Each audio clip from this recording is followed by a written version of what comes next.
여기 오늘 제목이 자신을 의지하는 마음을 버리는 믿음이라는 게 제목이에요. 그래서 이 자신을 의지하는 마음이라는 게 도대체 어떠한 것인가?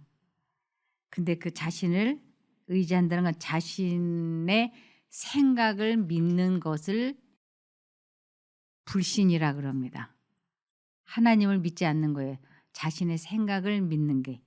그래서 자기 뜻대로 자기 마음대로 자신의 생각이 옳다고 여겨지고 행하는 모든 것이 사실은 하나님과 원수된 생각이에요. 이런 것들은 다 죄라고 할 수 있죠. 그런데 우리가 악령들의 관계를 알지 못하면 악령들은 거의 상상할 수 없을 정도의 유익을 얻고 있다 그랬어요. 우리는 악령들이 존재하는지 존재하지 않는지조차도 모르고 살고 있잖아요. 그런데 가장 가까이에 우리 곁에 악령이 존재하고 있다고 하는 것입니다. 그래서 그 악령들이 우리들 마음속에 자기의 생각을 넣어주는 거예요. 많은 사람들은 그들이 그들 자신의 지혜가 명하는 대로 따르고 있다고 생각하는 동안 악령의 제안을 받아들이고 있다. 내 생각이 맞다라고 생각을 하고 있었는데 그것은 다 누가 준 생각이냐면 악령이 준 생각이라고 하는 거예요. 그러니까 우리는 둘 중에 하나예요. 성령의 생각을 받아들이든지 악령의 생각을 받아들이든지. 그런데 우리들은 성령의 생각은 내가 받아들여도 악령의 생각은 받아들이고 있지 않다라고 생각하죠. 그런데 우리들은 놀랍게도 거의 상상할 수 없을 정도의 유익을 악령들이 얻고 있다고 하는 것입니다. 그것은 우리가 악령의 존재를 잘 모르고 내가 옳다라고 여기고 있는 동안 악령의 제안을 무방비로 받아들이고 있다고 하는 것이에요. 그래서 그 악령의 제안이 이 세상 지혜라 그러죠. 이것이 고린도전서 3장 19절에서 20절에 보면 이 세상의 지혜는 하나님께 어리석음이니 기록된 바 그분께서 지혜로운 자들을 자기 꾀에 빠지게 하느니라 하였고, 내가 그래도 꽤 괜찮은 사람이야. 내 학력이 학벌이 꽤 높아. 그래서 나는 이 정도면 뭐 이렇게 하면서 자기 생각이 맞다라고 받아들였는데 그것이 이 세상 지혜는 하나님께서 보실 때 매우 어리석은 것이라고요.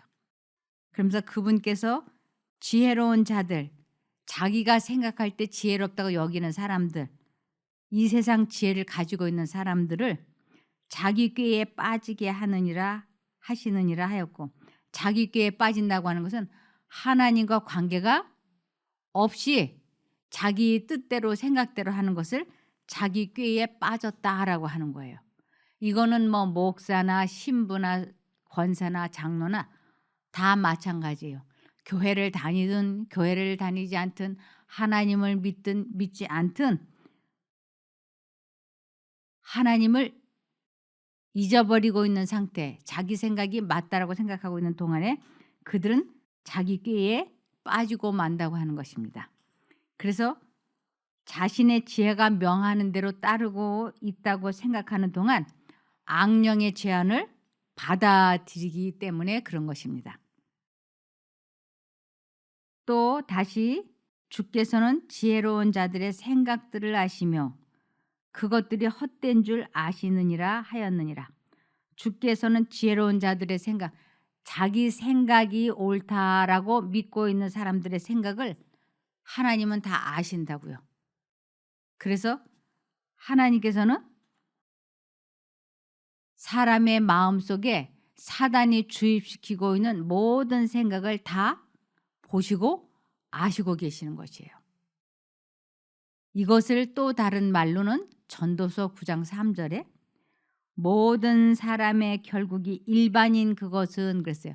모든 사람의 결국이 일반이라는 건 이 세상 모든 사람이 다 마찬가지다 이런 뜻이에요. 모든 사람의 결국이 마찬가지인 그것은 해 아래서 모든 일 중에 악한 것이니 곧 인생의 마음에 사람의 마음에 악이 가득하여 평생의 미친 마음을 품다가 평생의 미친 마음을 품다고 하는 것은 자기 생각이 맞다라고 여기면서 사실은 악령의 제안을 받아들이고 있는 사람들의 마음을 이렇게 표현하는 것입니다. 품다가 후에는 죽은 자에게로 돌아가는 것이라. 죽은 자, 멸망받은 사단과 같은 운명에 처하는 것을 죽은 자에게로 돌아가는 것이라 라고 설명하고 있습니다. 그래서 그리스도교는 죄를 사하는 이상의 의미가 있다 그랬어요. 그리스도의 종교는 용서함을 받는 것만이 다가 아니고 용서를 받고 그 이상의 것이 있다는데 그 이상의 것이 뭐냐 하는 거지요. 용서함을 받고 그 이상이 뭐냐 하면 우리의 죄를 제거한 다음에 그 빈자리를 성령의 은혜로 채운다는 의미이다. 하나님께서는 우리들의 죄를 다 용서해 주셨는데 내가 하나님께 용서함을 받고 그 마음 속에 죄를 버리지 않으면 같은 행동은 계속 반복될 거예요. 그래서 죄를 반드시 제거하고 그 빈자리를 성령의 은혜로 채운다는 것이 이 그리스도교의 핵심이에요. 그래서 용서함을 받고 그리고 같은 죄가 두 번 다시 반복되지 않도록 하나님의 은혜가 마음을 채워야지 다시는 같은 죄를 짓지 않게 되는 것입니다. 그것은 또 신령한 빛으로 마음을 밝히고 하나님 안에서 즐거워하는 것을 의미한다 그랬어요. 예를 들면 내가 도둑질 하다가 붙잡혔어요. 그래서 도둑질을 했는데 그것을 형무소에 가서 형을 살고 나오고 그러는 중에 하나님께 이 문제를 진심으로 용서를 구했어요. 하나님은 그 죄를 용서해 주셨습니다. 그런데 그 죄를 두 번 다시 짓지 않으려면 이 마음속에 도둑질하고 싶어하는 생각을 계속 버려야지 돼요. 그래야만 그 죄를 두 번 다시 짓지 않을 수가 있어요. 그런데 저 보석이 너무나 이쁘네. 저 보석을 내 목걸이로 했으면 좋겠네.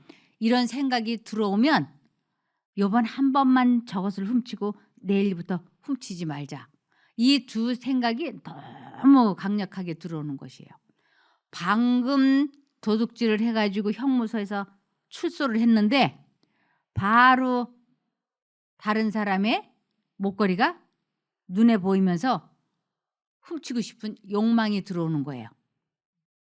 이것은 용서함을 받았는데 이것을 또 다시 훔치게 되면 용서를 내가 거절한 게 되는 것이에요. 또 다시 형무소를 가야 돼. 그래서 진심으로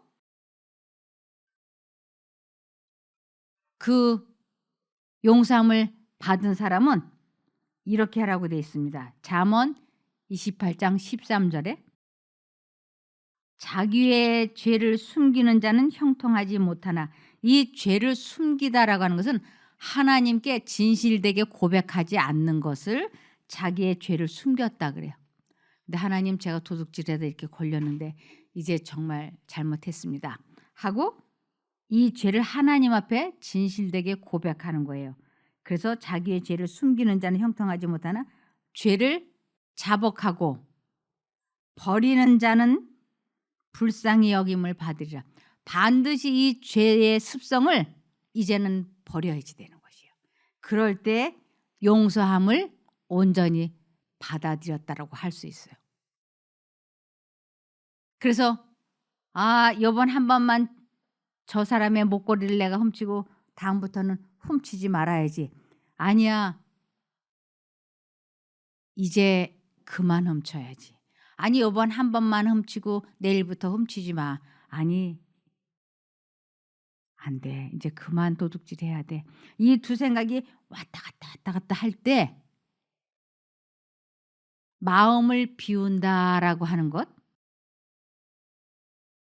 죄를 제거한다라고 하는 것은 그 요번 한 번만 도둑질을 하고 내일부터 하지 마 하는 그 생각을 깨끗이 포기하는 것, 그 욕망을 포기하는 것, 그것을 죄를 제거한다라고 그래요. 이것을 내 생각을 포기하는 것을 자포기, 자희생, 자기 부인, 자기 십자가를 진다. 이렇게 여러 가지로 설명을 하죠. 그래서 요번 한 번만 훔치고 내일부터 훔치지 말자라고 하는 생각이 들어올 때 아니야. 이제 그만 훔쳐야 돼. 여기서 스탑을 해야 돼. 하는 그 하나님의 뜻대로 순종을 하기 위해서 내가 이거 훔치고 싶다는 생각을 깨끗이 포기하는 것을 자포기라 그러고 자기를 부인한다 그래.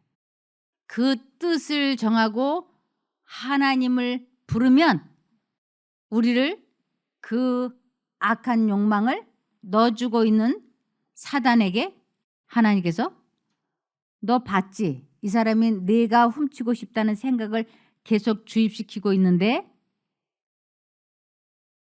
그 생각을 안 받아들이겠다고 뜻을 정했잖아. 그리고 나에게 도움을 요청했으니까 이제 사단, 악령, 너는 이제 이 사람에게서 떠나라. 떠나. 이렇게 될 때 악령이 그 생각을 주입을 시키다가 하나님의 명령에 의해서 포기하고 돌아서는 것을 자아를 포기했다라고 하는 거예요.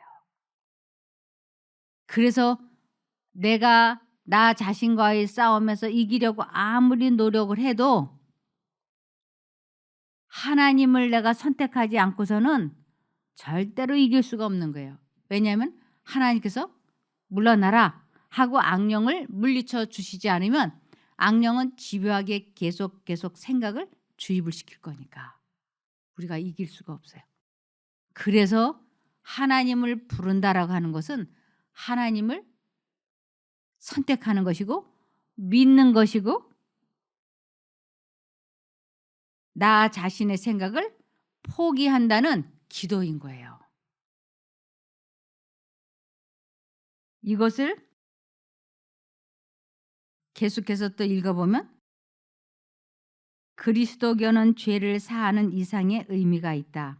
우리의 죄를 제거한 다음에 이 죄를 제거한 다음에 그 빈자리를 성령의 은혜로 채운다는 의미다. 그래서 마음이 비워진 다음에 그것은 또 신령한 빛으로 마음을 밝히고 하나님 안에서 즐거워하는 것을 의미한다.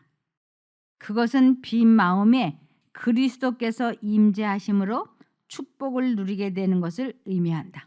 그래서 자아를 포기하는 것을 마음을 비웠다라 그래요. 그래서 이 마음은 내가 비울 수가 없어요. 반드시 하나님께서 악령을 물리쳐 주셔야만이 그 생각에서 해방되는 것이에요. 그것은 빈 마음에 그리스도께서 임재하심으로 축복을 누리게 되는 것을 의미한다. 그래서 내가 악령이 넣어주는 생각을 포기하는 것을 그리스도께서 빈 마음에 축복을 누리게 해준다라고 하는 것이죠.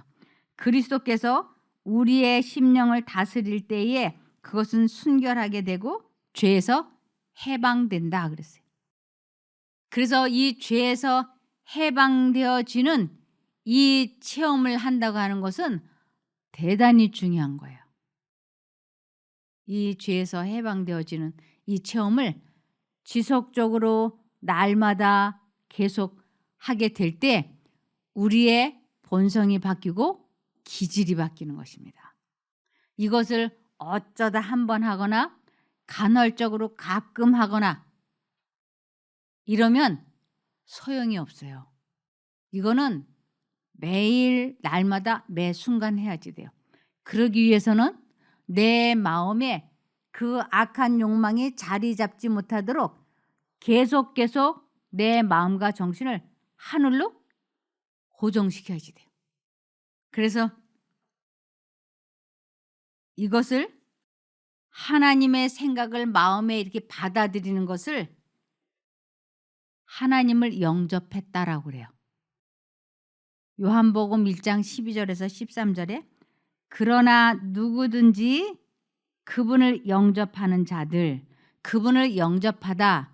이것은 하나님께서 우리 마음에 생각을 넣어주신 것을 선택하는 것도 영접하다라 그러고, 이 성경 말씀을 내가 마음에 받아들이는 것도 영접하는 거예요. 그래서 말씀을 받아들였다. 이것은 하나님을 받아들인 것으로 동일시됩니다.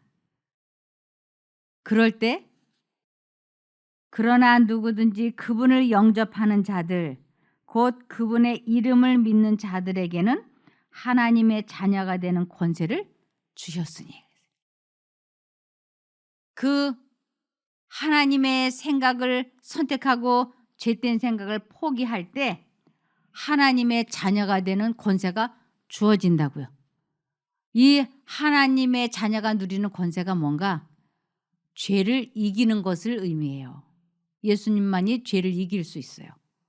그래서 우리가 어떠한 죄도 짓지 않을 수 있는 아주 유일한 방법은 하나님의 말씀을 내 마음에 받아들이는 것이에요.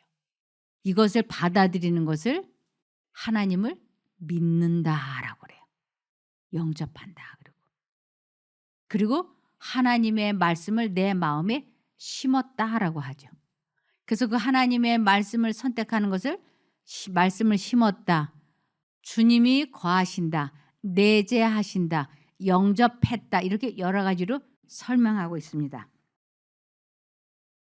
그래서 이 하나님의 말씀을 마음에 받아들이는 사람들은 하나님의 자녀가 되는 권세를 누리는데, 그들은 혈통에서나 육체의 뜻에서나 사람의 뜻에서 나지 않고 하나님께로서 난 자들이다.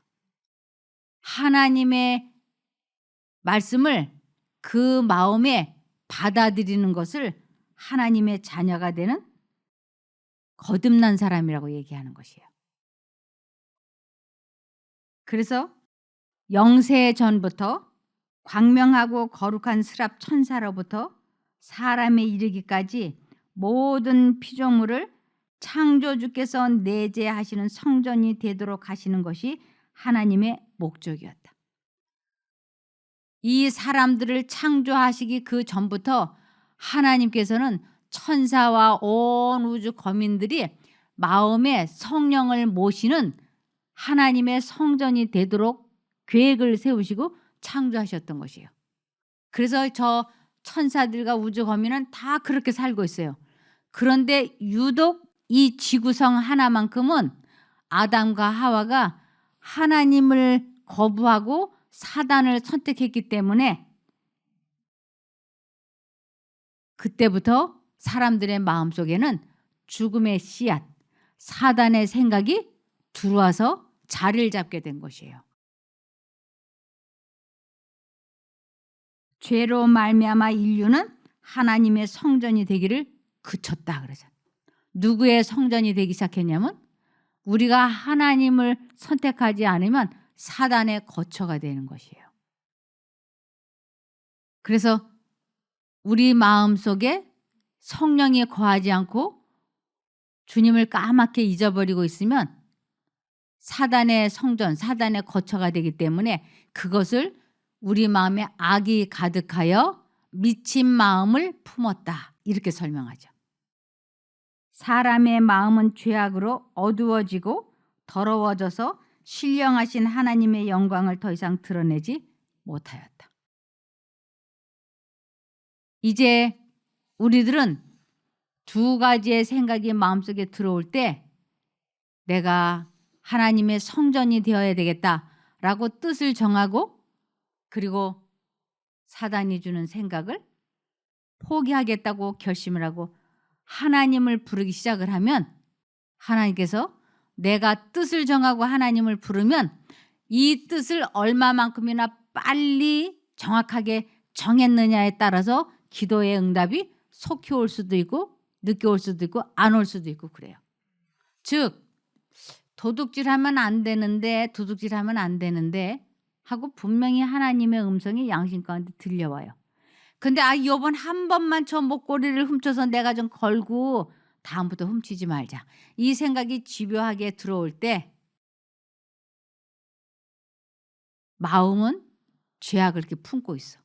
그러면서 입으로는 예수를 불러. 예수님 도와주세요. 예수님 도와주세요. 아우 저 목걸이 한 번만 이번에 한 번만 훔치면 좋겠는데 예수님 도와주세요. 저 목걸이 한 번만 훔치면 좋겠는데 이것을 죄악을 품고 기도를 하면 주님께서 응답하시지 못한다 그랬어요. 그런데 이제 결정을 내려야지 돼요. 내가 뜻을 정하고 진심으로 하나님께 도움을 요청하는 기도를 하든지 아니면 이 목걸이를 훔치든지 양자택일을 해야지 돼. 그럴 때 내가 언제까지 이런 식으로 살아. 이제 도둑질 그만둬야 되겠다. 하는 하나님의 생각이 다시 한번 마음에 들어왔을 때 하나님 저 이제 목걸이 1개가 아니라 100개를 그냥 준다고 해도 목걸이 안 할 거예요. 도와주세요. 그리고 하나님을 선택하기로 뜻을 딱 정하고 하나님을 부르면요. 5분 안에 응답이 와요. 즉시 마음의 평안이 와요. 그렇게 해서 응답은 와요. 근데 정하지 않고 갈등을 계속하면서 하나님을 부르면 응답이 없다고 하는 것이에요. 그러므로 죄로 말미암아 인류는 하나님의 성전이 되기를 그쳤다. 사람의 마음은 죄악으로 어두워지고 더러워져서 신령하신 하나님의 영광을 더 이상 드러내지 못하였다. 지금 우리들이 다 그렇게 되고 있죠. 그래서 아무도 자기 스스로 자기의 마음을 비울 수 없다 그랬어요. 하나님의 도움을 받지 않고서는 자기 자신과의 싸움에서 이길 수가 없다 이런 뜻이에요. 우리는 그리스도께서 그 일을 해 주시도록 그분께 우리의 마음을 허락할 뿐이다. 내가 언제까지 이런 식으로 살아. 이제 더 이상 이런 식으로 안 살아야겠다. 뭐 도박이나 식욕이나 정욕이나 어떤 유혹이나 게임 중독이나 다 원리는 똑같아요. 두 생각이 마음에 들어올 때 이제 더 이상 내가 하나님을 배반할 수 없다. 죽으면 죽으리다 하고 사단이 주는 생각을 포기하겠다고 딱 결심을 하고 하나님을 진심으로 부르면 5분 안에 그 못된 감정과 생각이 마음속에서 샥 사라진다고 하는 것입니다. 이것을 체험해 보는 것을 하나님을 만났다고도 하고 하나님을 보았다라고도 하고 하나님을 사랑한다고도 하고 하나님을 믿는다라고도 하고 하나님을 안다라고도 합니다. 근데 이것을 경험해 보지 않으면 이게 다 아무것도 아닌 거예요. 그냥 자기는 하나님을 믿는다고 하지만 하나님과는 분리되어 있는 상태에서 신앙생활을 하니까 이 마음이 늘 공허한 거예요. 하나님과 연결이 될 때만 마음에 충만한 기쁨과 충만한 행복과 충만한 만족이 넘치는데 하나님과 관계가 분리가 되어 있고 그냥 소망만 가득한 거야. 내가 이제 더 이상 이런 죄책감에 시달리지 말아야 되는데 이제 더 이상 도둑질 그만해야 되는데 이러면 안 되는데 하면서 죄는 계속 이어지고 있어요. 그러면 이 마음은 공허함을 메꿀 길이 없는 거예요. 그래서 결국은 내가 이 공허해서 짓눌려서 죄책감에 눌려서 살든지 아니면 하나님께로 온전히 돌아와서 평안하고 행복하게 살든지 본인의 선택인 것입니다. 그래서 두 가지 생각이 들어올 때 내 악한 생각을 포기하는 것을 내가 죽었다. 그래서 내가 죽으면 하나님의 능력이 그때 내 마음을 차지해요. 이것을 갈라디아서 2장 20절이라 그럽니다. 내가 그리스도와 함께 십자가에 못 박혔나니 그런즉 이제는 내가 산 것이 아니요 오직 내 안에 그리스도께서 사신 것이라. 이제 내가 육체 가운데 사는 것은 나를 사랑하사 나를 위하여 자기 몸을 버리신 하나님의 아들을 믿는 믿음 안에서 사는 것이라. 이 믿음이라고 하는 것이 두 가지 종류의 믿음이 있어요. 하나는 그냥 지식적으로 알고 있는 것도 믿음이라 그래요. 하나님은 세 분이시고 하나님은 온 우주 만물을 창조하시고 우리들의 죄를 용서해 주시고, 이것은 지식적인 믿음이라 그래요. 이 지식적인 믿음만 가지고는 우리가 구원을 못 받아요. 이 지식적인 믿음이 행함으로까지 가야지 돼요. 체험적인 지식으로까지 연결이 되어야지 돼요. 그래서 체험적인 경험과 지식적으로 알고 있는 이것이 온전히 합쳐진 것을 참 믿음이라 그래요. 그래서 마음의 죄를 포기하고 하나님을 내 마음에 모신 것, 그래서 죄와 싸워서 승리하는 것, 이것을 참 믿음이라 그러고, 이 믿음을 가져야 우리는 죄에서 자유로울 수 있어요. 믿음, 곧 자신을 의지하는 마음을 버리는 믿음으로 주님께 간구하는 궁핍한 자들은 무한하신 능력을 붙잡을 것이다 그랬어요. 내 생각이 옳다고 하는 그것을 포기하고 하나님을 선택하는 그러한 무한하신 능력을 갖고 계신 하나님을 선택할 때 우리는 죄에서 해방이 되고 어려움에서 해방이 될 것입니다. 이것을 간단하게 설명하면 이래요. 빌립보서 2장 5절에 너희 안에 이 마음을 품으라 곧 그리스도 예수의 마음이니 그랬어요. 예수님의 마음을 선택하는 거예요. 지금 여기 갑순이라고 하는 사람이 있는데 이 갑순이가 하나님의 사람인지 사단의 사람인지 뭘 보면 알 수 있을까요? 열매, 행위를 보면 알 수 있다 그랬어요. 그래서 그 행위가 곧 그 사람의 품성의 열매인 거예요. 마음에 좋지 않은 생각을 가득하고 있으면 입술의 열매가 좋지 않은 게 나오죠. 그래서 이 마음이 예수님의 마음으로 바뀌는 것을 시편 51편 10절이라고 합니다. 하나님이여 내 속에 정한 마음을 창조하시고 내 안에 정직한 영을 새롭게 하소서. 이것이 너희 안에 이 마음을 품으라 곧 그리스도 예수의 마음이라고 동일한 겁니다. 그대의 마음이 난관에 처한 듯이 보일지라도 실망하지 말라. 나는 왜 이렇게 되는 게 없어?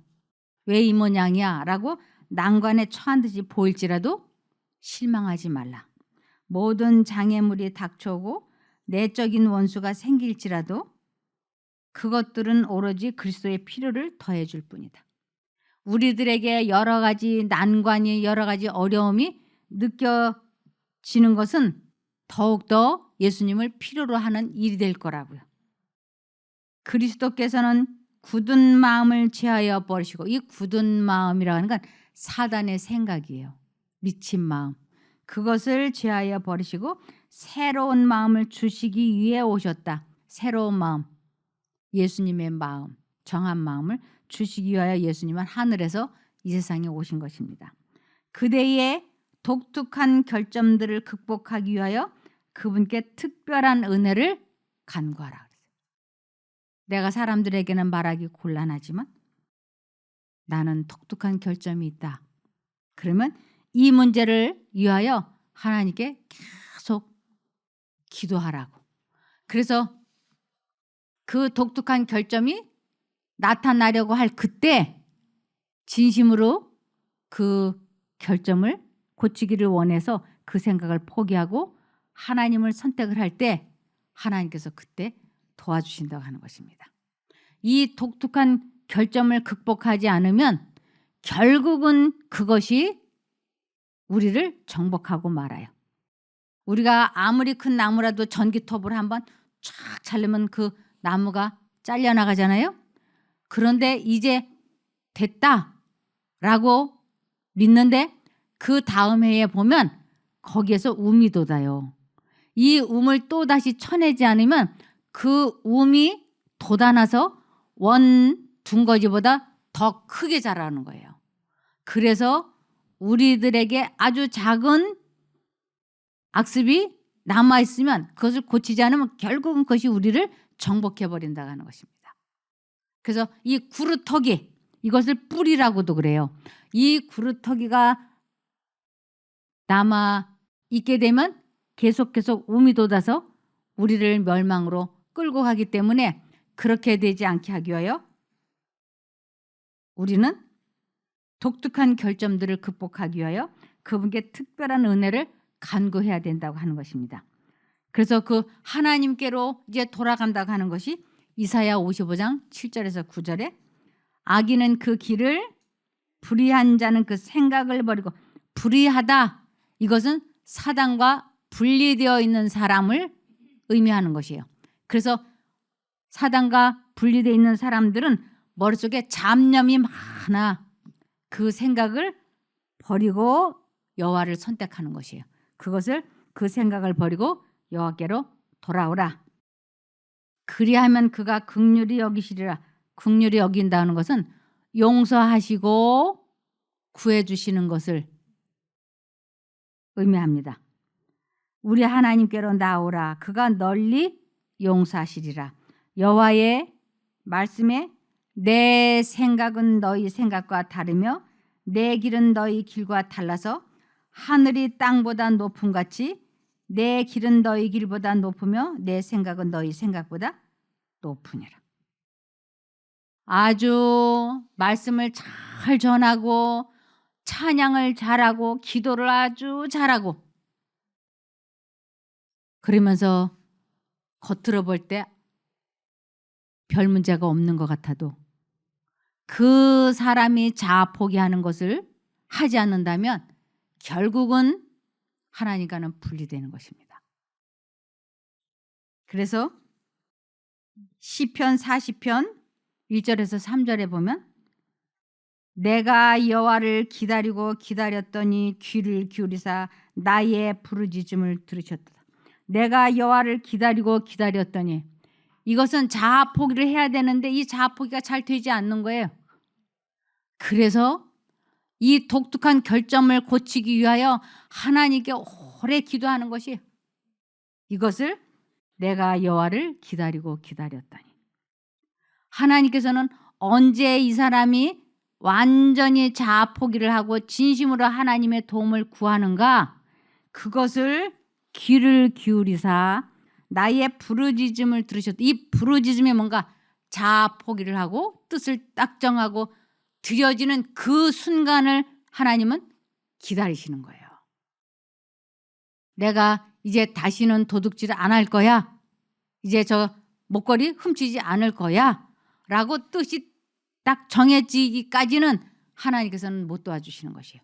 근데 그것이 딱 정해지고 진심으로 자아 포기가 되고 하나님께 기도를 하면 5분 안에 하나님께서 악령에게 물러나라 하고 구원해 주시는 것입니다.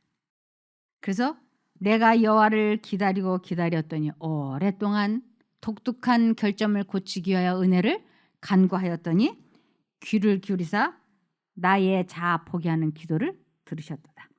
나를 기가 막힐 웅덩이와 수렁에서 끌어올리시고 기가 막힐 웅덩이와 수렁 나의 그 독특한 악습 결점을 그 결점에서 끌어올리시고 내 발을 반석 위에 두사 반석 위에 예수님과 연결되는 것을 내 발을 반석 위에 두었다라고 하는 것이에요. 내 걸음을 견고케 하셨다. 이 걸음을 견고케 하셨다니까 죄에서 해방되어서 우뚝 서는 것을 의미합니다. 새 노래 곧 우리 하나님께 올릴 찬송을 내 입에 두셨으니 내가 죄에서 해방되어진 그 경험담을 말하는 것을 새 노래를 부르고 그것을 하나님께 감사하는 기도를 드리는 것을 새 노래를 부른다고 합니다. 그래서 많은 사람이 보고 두려워하여 여호와를 의지하리로다. 내가 어떻게 죄에서 해방이 되고 내가 어떻게 유혹에서 승리했는지 악습이 고쳐졌는지 그것을 다른 사람들에게 말하게 될 때 많은 사람이 보고 두려워하여 여호와를 의지하리로다. 이 의지하리로다 하는 것은 이런 뜻입니다. 많은 사람이 하나님이 시인에게 베푸신 구원을 보고 그처럼 하나님을 의지하는 법을 배우게 될 것이다. 하나님을 의지하는 법을 배우게 되는 것을 의지하리로다 라고 표현해. 사람들은 그리스도가 다른 사람들에게 하신 일들을 보고 그분을 자신들의 구세주로 받아들인다. 구원받은 영혼은 그리스도교 신앙에 대한 가장 강력한 논증이다.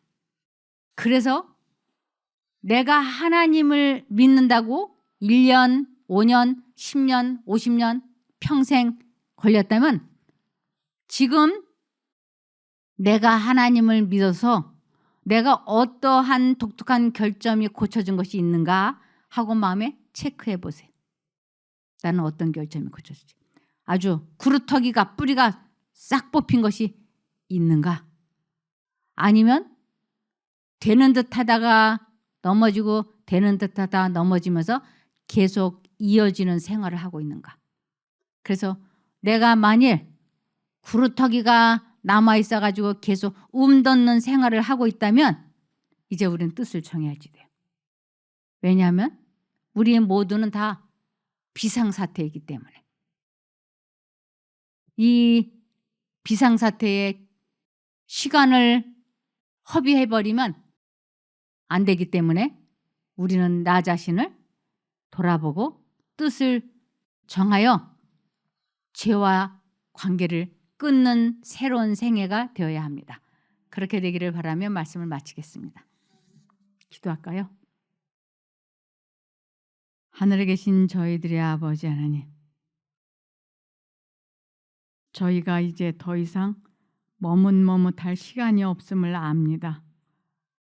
그러니 저희들 각자에게 있는 독특한 결점을 고치기를 소원합니다. 다른 사람들은 몰라도 저희 각자는 알고 있습니다.